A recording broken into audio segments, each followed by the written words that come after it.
Hi YouTube, this is Slugfest Wizard, back doing my thing, and this is going to be my picks and predictions for UFC 158, George St. Pierre, the reigning welterweight champion against Nick Diaz. Okay, there's been a lot of stuff going on here, as of recently, but this is looking like a pretty fun kind of one or two fight card type deal, in like a strange move by the UFC. This year, like 2013, the year of these super fights continues right now.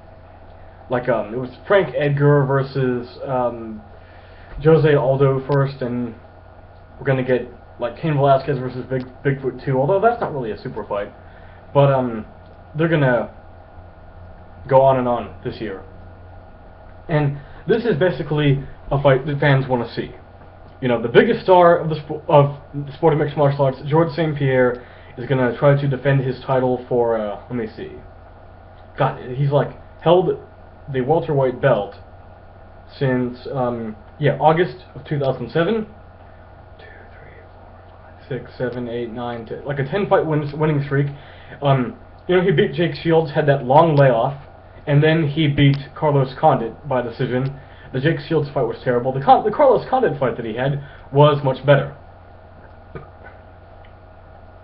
You know, we saw him overcome some adversity. He handled Carlos Condit pretty thoroughly in that fight. Condit's biggest moment was when, you know, he got hit with a head kick.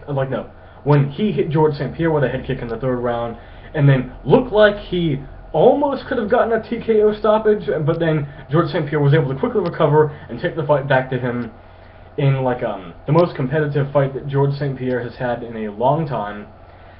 And after the win, he said he was basically glad to be back and everything, and then he called out Nick Diaz and said he wants to fight him. And George St. Pierre has done enough for the UFC as to where they're going to give him this fight. I personally don't like this matchup. By far, Johnny Hendricks should be the #1 contender, and he should be fighting George St. Pierre this weekend, but that's how it goes. This fight is much more marketable, and it's going to sell much better on pay-per-view. That's what I also predict will happen should Johnny Hendricks eventually challenge George St. Pierre. Okay, who do I think is going to win in the main event? Alright, I'm going to keep this kind of quick, because I don't want to talk more about this fight than I really need to. Nick Diaz is like a 14-year veteran of MMA. He had a couple of nice little wins, like he knocked out Robbie Lawler, got that win over Paul Daly. He was the Strikeforce welterweight champion, and he beat Paul Daly, Evangelista Santos, KJ Noons, Hayato Sakurai. That was in Dream. And he beat Mario Saronskis, Scott Smith, and Frank Shamrock. You know, finishing most of those guys. And he beat BJ Penn at UFC 137 in what we all thought was going to be BJ Penn's final fight. Let me see. Before that, he had a little run in the UFC that included wins over like Koji Ishii, Drew Fickett, and Jeremy Jackson. Okay, one of the only guys to ever knock Nick Diaz out. And he also lost to Joe Riggs, Sean Shirk, and Diego Sanchez back in the day.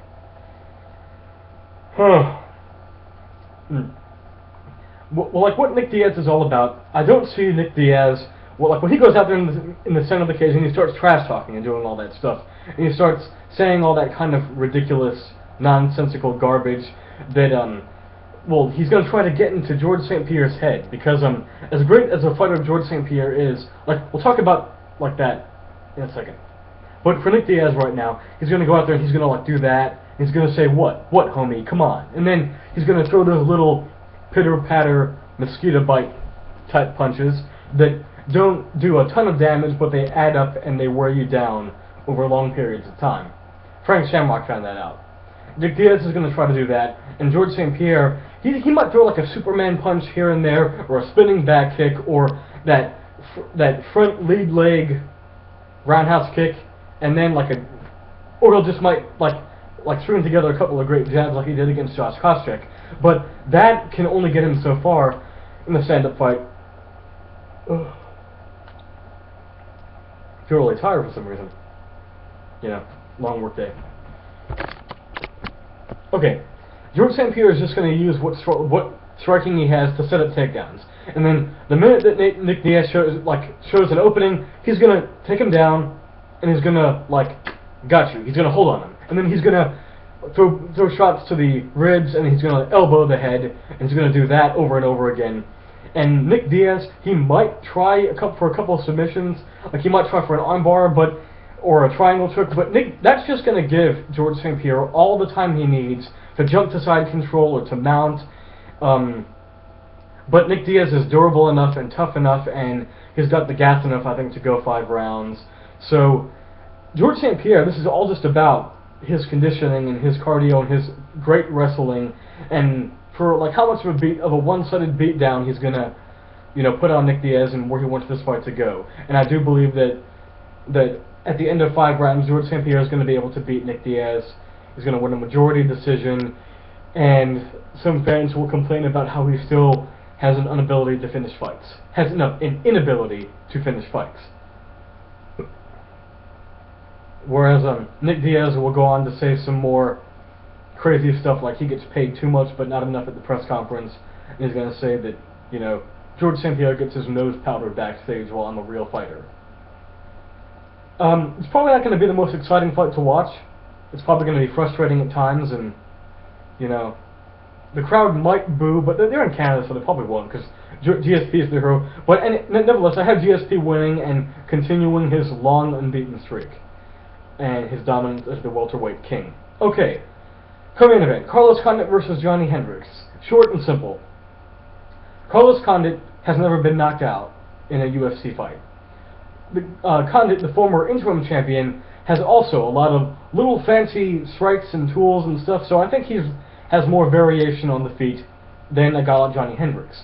But Johnny Hendricks has gone on to impress me and to do far more than I ever thought he would. I picked against him the 3 times I saw him fight at the Buffalo Wild Wings in Virginia. I picked him to lose against Amir Sadallah. I picked him to lose against John Fitch, and I picked him to lose against Martin Kampmann, and he knocked all those guys out in the first round. All within the first minute. The Martin Kampmann win was especially impressive because Kampmann is known for having a great jaw. But Johnny Hendricks just went in there and he just went jab, jab, no, he'll go cross, cross, and then straight. And then he's got a thunderous straight right that will just completely shatter anyone's senses in the 170-pound division. It's a real uncanny power, and I think he's the only guy in the UFC that has that kind of strength right now. That and his wrestling is really on point, and it's really successful, and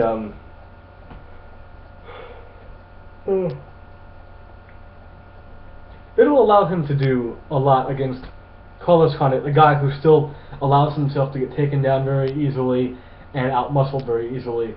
So I've got Johnny Hendricks defeating Carlos Condit in this matchup by late 2nd round or early 3rd round knockout or TKO. It probably won't be a knockout, actually. If not, Johnny Hendricks is just gonna beat Condit up and win a decision. Okay. Nate Marquardt coming back to the UFC. It wasn't too long ago where Dana White said during one of the Versus cards that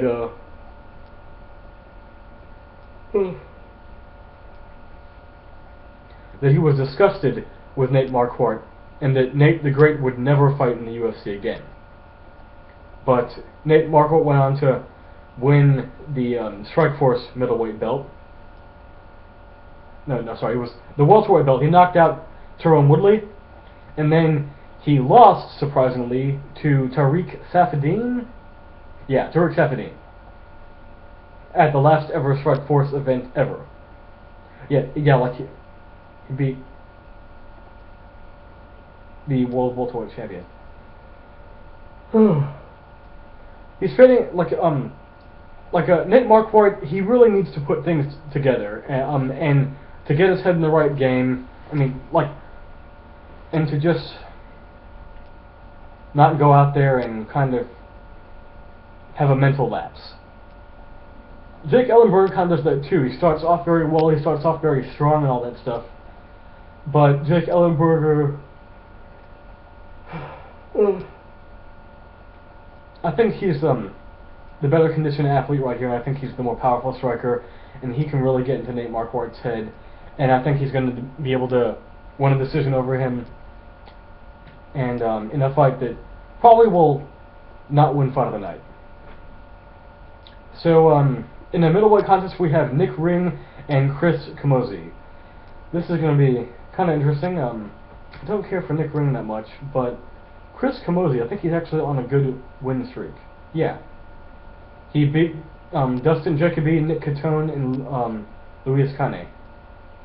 So I'm going to pick Chris Camozzi to defeat Nick Ring by probably submission second round. And I'm also going to pick Mike Ricci to defeat Colin Fletcher. Let's see, Colin Fletcher.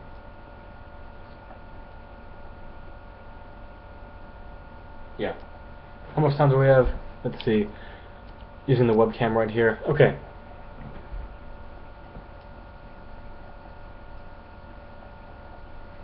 And with that, I'm going to pick Bobby Volkner to defeat Patrick Cote.